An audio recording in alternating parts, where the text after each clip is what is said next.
Hi అండి, నమస్తే. ఆషాఢ మాసం వచ్చింది కదా, అందరూ గోరింటాకు పెట్టుకున్నారా? మేమైతే పెట్టుకున్నామండి. మాకు ఇది ఒక సాంప్రదాయం. ఆషాఢ మాసంలో కనీసంగా 5 సార్లన్నా పెట్టుకుంటాము. వీలైతే, వీలు కాకపోతే ఒక్కసారన్నా పెట్టుకుంటాము. ముత్తైదులకి మంచిదని అంటారు శాస్త్రీయంగా.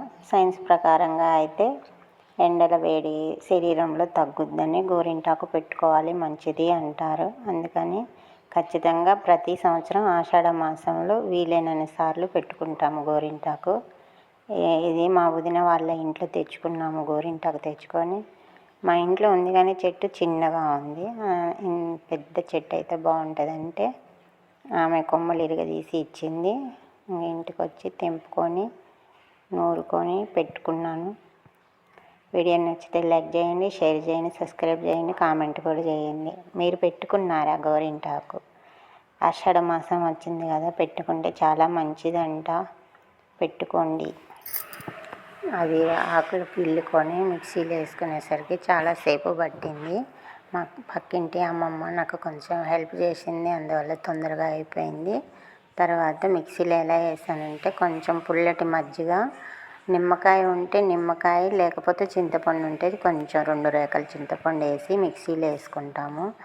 ఎక్కువ శాతం పగలు మాకు పని ఉంటుంది కాబట్టి పని కుదరదండి. పని వల్ల అది ఎక్కువసేపు ఉంచుకుంటేనే ఎర్రగా పండిద్ది.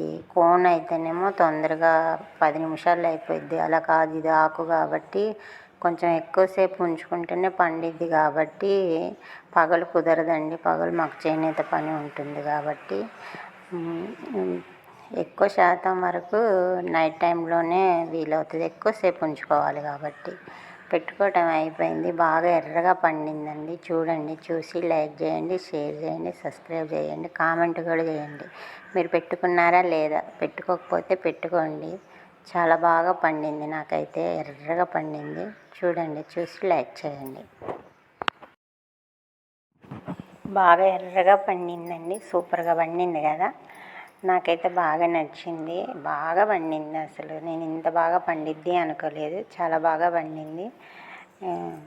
ఏదో అంటారు కదా, బాగా ఎర్రగా పండితే మంచి మొగుడు వస్తాడని. ట్రై చేయండి మీరు.